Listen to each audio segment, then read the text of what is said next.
Hi, it's me, Julie, and today I am working on day 6 of my 100 Days of Bible Promises, 100 Days of Bible Journaling, do the 100-day project I'm doing all year long.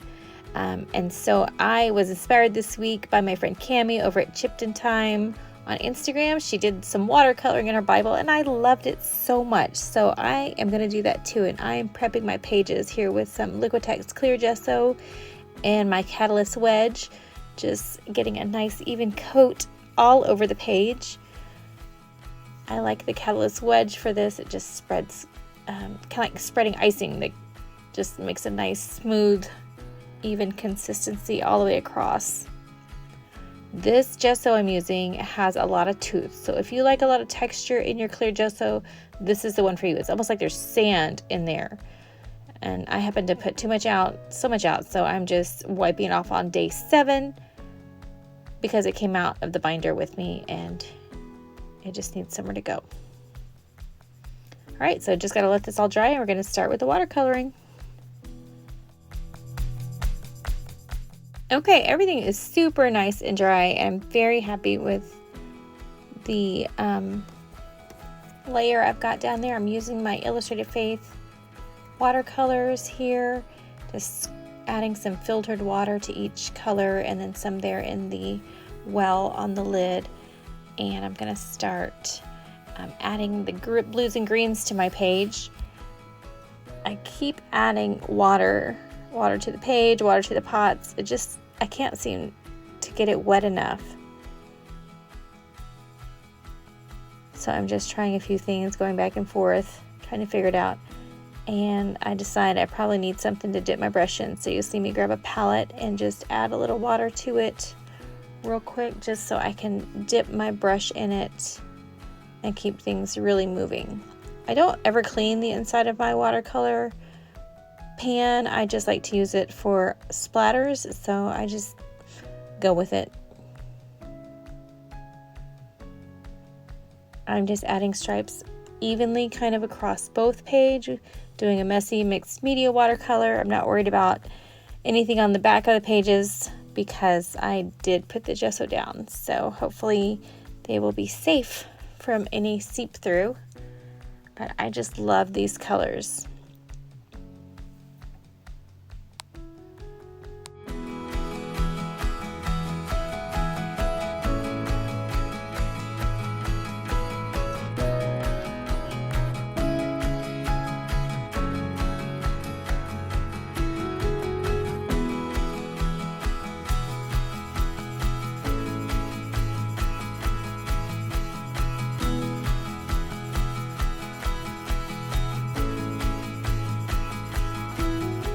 You see me there just taking the page and kind of tapping it upside down just to try to get a little flow of the color running up to the top of the page.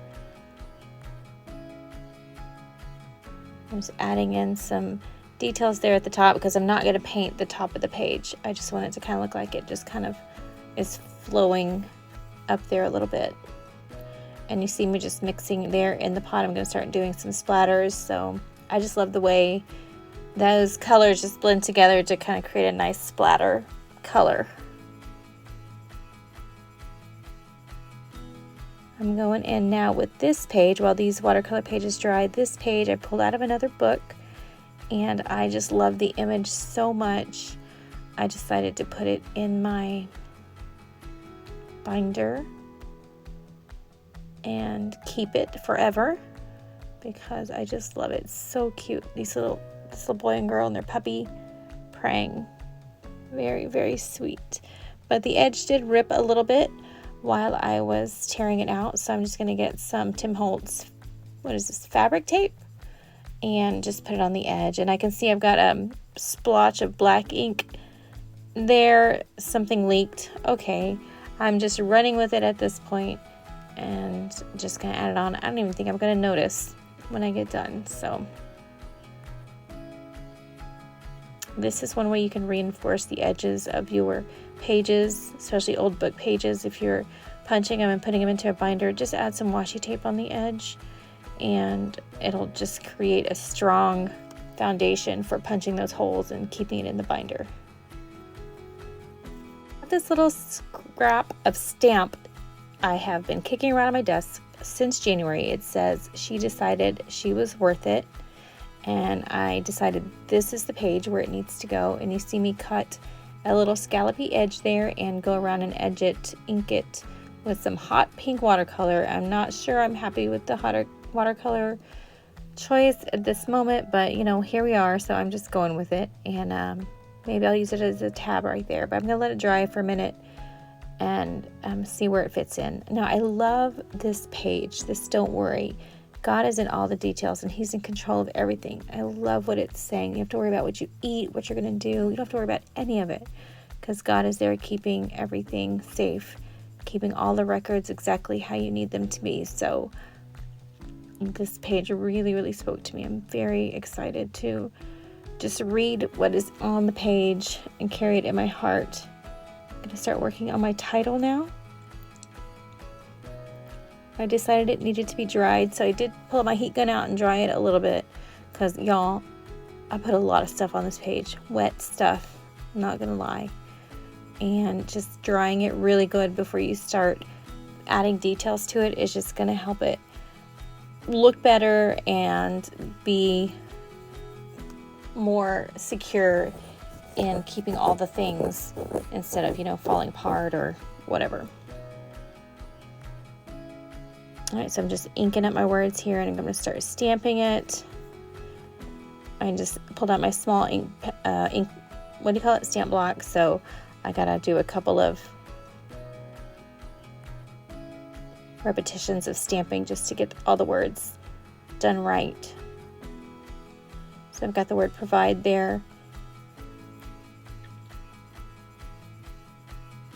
Whenever I'm stamping, I usually either start with the last word and kind of move myself forward because I just don't want to run out of space. So that's why you see me do it like that. How do I know that I'll probably run out of space if I start at the beginning? Don't ask. All right, so I've got this pen. It's a Sharpie felt pen, and it's okay writing over all this texture. I will tell you, I have already ruined this pen by running it through wet media, so I think this might be its last rodeo. So I'm just going to let it have its moment of glory, and then I'm going to wish it well and move on to another pen. All my other pens, the ones I usually write with over texture, I think they're still packed in my suitcase from when I went on retreat at the beginning of February, and that's okay because this is the pen that I needed to use tonight. I love adding prayer journaling to my journals, but I don't always like them being visible. So I am, while I'm writing, thinking, how am I going to cover this up? Here is this wordage right up in the middle of everything. How am I going to cover this up? So I'm going to start formulating kind of what I'm going to do.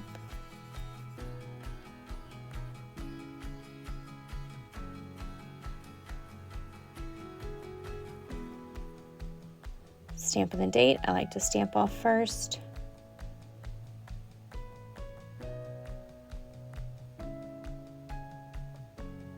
And I find this one little butterfly I think is going to be perfect for right up in there. And I am starting to just add in some of the details. I've got some washi tape.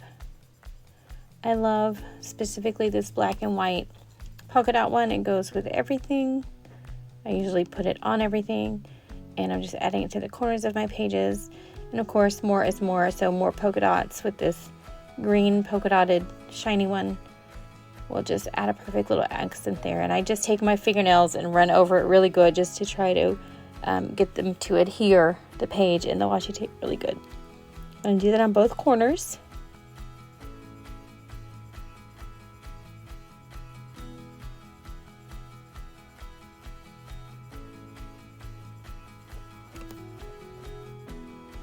I pulled out these Illustrated Faith flowers, and I'm trying to find one that's just going to cover up my words, but really nothing else. And I'm just playing with the flowers just to try to see if I can get a good feel for it. I keep pushing this tall, skinny flower around. I don't know what it is. but the colors are kind of right with it. I do like that heart, so I'm thinking I'm going to use the butterfly and the heart, but the flower going sideways is kind of bothering me.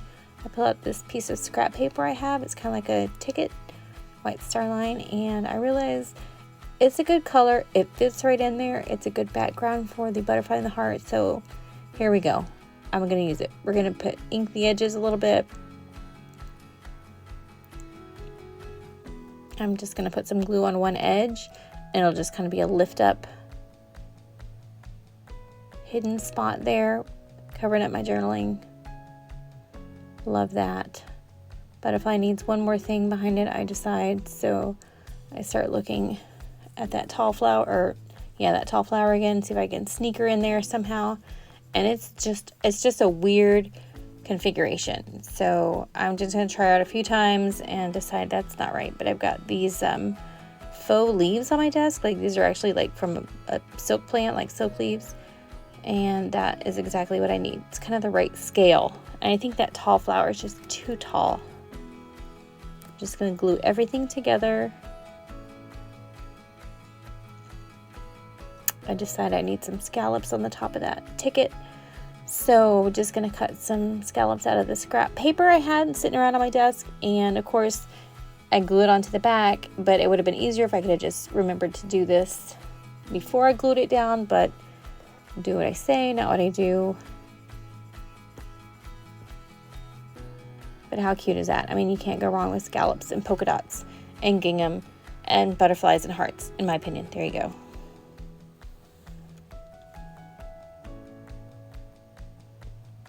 All right, so now I'm hating the color around this. She decided she was worth it. Like, I'm hating the color, even though it kind of matches that hot pink heart I have there. Like, I don't know, it just doesn't work anymore. So I'm not sure what I'm going to do with it at this point. Just getting on my little cluster together, and then I'm just going to get her down onto the ticket. And how cute is that? So cute, and it just fits right perfect there, and you can lift it up and read everything underneath it, and that is what I'm loving about it. Okay, we got my hole punch. I'm going to go ahead and repunch this hole in the back that I covered up previously and get it ready to go back in the binder, because I'm feeling like this page is done at this point. I'm going to put page 7 back in there and get it ready for next time. Then this page 6 goes in there. And then I'm going to get my little praying boy and girl and puppy, get those holes punched, and get it all in the binder together.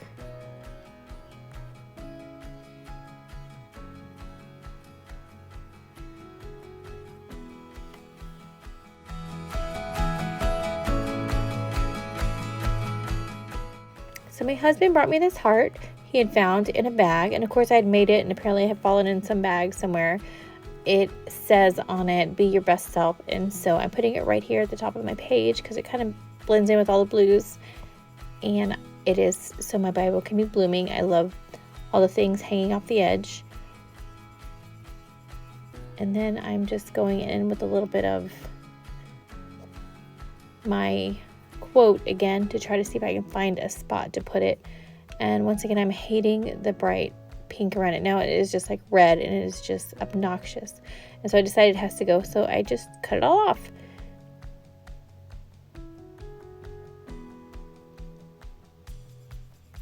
You saw me fiddling with that tall skinny flower again. It is not going to make it on this page because it is just not the right fit for this page in any way. But I'm just going to ink the edges here of my quote. It looks much better, a lot less obnoxious. It's going to go on this page with the little boys and girls, and I'm just going to do my black and white polka dotted washi tape again to create a background for it.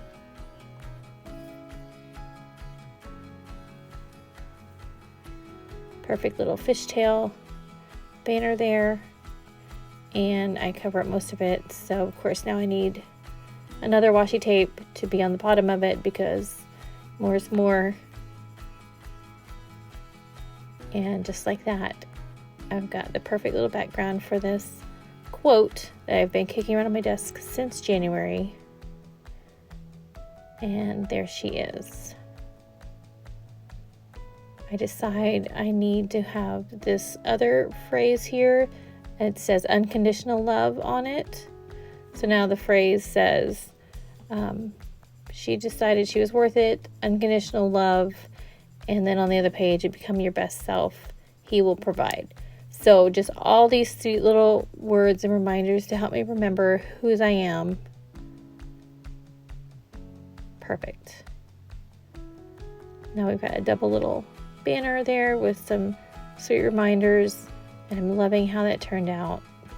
I used the little quote I've been kicking around. I thought I was done, but decided I need one more sweet little touch, and this pink little heart right in there in the middle of unconditional love finishes my page off. That's all I've got. Thanks for watching, you guys. Please let me know if you want to share my video. I would love that. I hope you all have a great one. I'll see you next time. Bye.